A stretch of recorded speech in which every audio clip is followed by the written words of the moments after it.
Hello friends, मेरा नाम है Wasif and welcome back to my channel Wasif voice. दोस्तों, आज की वीडियो में हम आपको कुछ ऐसे नाकाबिले यकीन पुरस्कार वाक़यात और ऐसी अनसॉल्व्ड मिस्ट्रीज़ बताएंगे जिनका आज तक कुछ पता नहीं चल सका।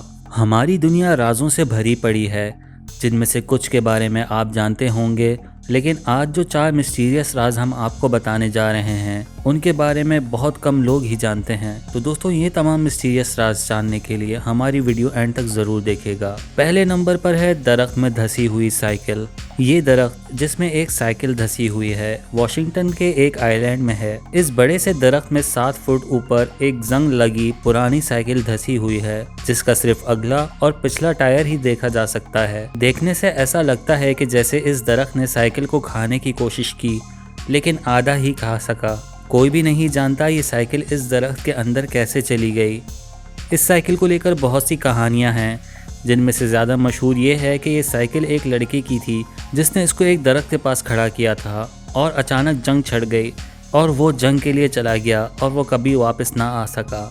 एक और कहानी के मुताबिक 1950 में एक शख्स अपनी साइकिल इस दरख्त के साथ खड़ी कर इस आइलैंड को एक्सप्लोर करने निकला और शायद रास्ता भटक गया और हमेशा के लिए इस साइकिल इस दरख्त के अंदर रह गई। शायद इस बंदे ने जहां साइकिल खड़ी की थी वहां इस दरख्त की जड़ों ने साइकिल को लपेट लिया और फिर इसी के साथ बढ़ता गया। इसी वजह से ऐसा लगता है कि जैसे इस दरख्त ने साइकिल को खाने की कोशिश की है।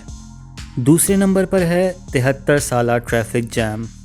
जी हाँ, ये ट्रैफिक जैम 73 साल पुरानी है। गाड़ियों की हालत देखकर आप बखूबी अंदाज़ा लगा सकते हैं। स्क्रीन पर नज़र आने वाली ये गाड़ियाँ 73 साल से इसी हालत में खड़ी हैं। 73 साल पहले ये गाड़ियाँ बिल्कुल नई थीं। चलते चलते अचानक सभी गाड़ियों को रुकना पड़ा और इन्हें रुके हुए आज 73 साल हो गए और उनकी ये हालत हो गई। इनके मालिक कभी भी इन्हें लेने नहीं आए और ये जगह गाड़ियों का कब्रिस्तान बन गई। ये पुरस्कार जगह है यूरोप के एक शहर बेल्जियम में। यहाँ पर लगभग 500 गाड़ियाँ पार्क की हुई हैं, जिसे देखने पर एक बड़ा ट्रैफिक जैम जैसा महसूस होता है। ऐसा लगता है जैसे इन गाड़ियों को जल्दबाजी में यहाँ छोड़ा गया। असल में ये गाड़ियाँ बेल्जियम में अमरीकी सिपाहियों की थीं। जंग की वजह से इन्हें अचानक अपनी गाड़ियाँ छोड़कर लड़ाई में जाना पड़ा और वो अपनी गाड़ियाँ इस जंगल में छुपा गए। लेकिन जंग खत्म होने के बाद सिपाही अपनी अपनी गाड़ियाँ अमेरिका ले जाने के अखराजात बर्दाश्त ना कर सकते थे, जिसकी वजह से वो इन्हें यहीं छोड़ गए। तीसरे नंबर पर हम बात करेंगे पुर्तगाल में होने वाली एंजल हेयर यानी फरिश्तों के परों की बारिश। 1959 में पुर्तगाल में एक दोपहर को अचानक आसमान से रेशमी धागों की तरह दिखने वाली अजीब सी चीज़ों की बारिश शुरू हो गई। इस वाक़े को एंजल हेयर रेन का नाम दिया गया। नीचे गिरने पर देखा गया कि ये मकड़ी के जाले जैसा है। इस वक्त बहुत से लोगों ने उसे एलियन से जोड़ दिया। इसके बाद दुनिया में कई और जगह भी ऐसी बारिशें देखी गई, जैसे फिनलैंड और कनाडा। हैरानकुन बात यह है कि इस अजीब चीज़ का कोई सैंपल महफूज नहीं किया जा सका, क्योंकि सैंपल से पहले ही ये चीज़ भाप बनकर उड़ जाती थी। चौथे नंबर पर है एक गुमशुदा प्लेन जो 73 साल बाद लैंड कर गया।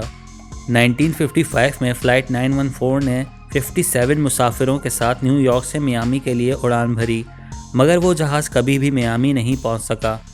37 साल बाद 1992 में इस जहाज़ ने अचानक वेनेजुएला एयरपोर्ट पर लैंड किया और कंट्रोल टावर के साथ बात भी की। एयरपोर्ट के रडार पर कुछ नज़र नहीं आया, मगर फिर भी एयरपोर्ट के सभी स्टाफ ने इस जहाज़ को देखा। ग्राउंड स्टाफ के लोगों ने जहाज़ में सवार मुसाफिरों को भी देखा। पायलट की बातों से पता चल रहा था कि वो लोग काफ़ी घबराए हुए हैं। शायद वो मुस्तकबिल की चीज़ों को देखकर चौंक गए थे। पायलट ने पूछा कि हम कहाँ हैं। जवाब में कंट्रोल टावर ने जवाब दिया कि ये 1992 है और आप इस वक्त वेनेजुएला एयरपोर्ट पर हैं। ये सुनकर पायलट और भी घबरा गया और कॉकपिट की खिड़की खोलकर कहा कि हमसे दूर रहो और फौरन दोबारा जहाज़ को हवा में ले गया और आसमान में हमेशा के लिए गायब हो गया। लेकिन जाते जाते पायलट के हाथ से एक 1955 का कैलेंडर गिर गया, जो इस वाक़े के होने का सबसे बड़ा सबूत बन गया, और साथ में कंट्रोल टावर से होने वाली बातों की रिकॉर्डिंग और लोगों के बयानात इस पुरस्कार वाक़े का सबूत बन गए। दोस्तों, इस प्लेन के वाक़े पर हमने एक पूरी तफसीली वीडियो बनाई है, जिसका लिंक डिस्क्रिप्शन में मौजूद है। दोस्तों, अगर आपको वीडियो पसंद आई हो तो लाइक कर लीजिए। इसी तरह की वीडियोज़ देखने के लिए हमारा चैनल वासिफ वॉइस सब्सक्राइब कर लें। शुक्रिया।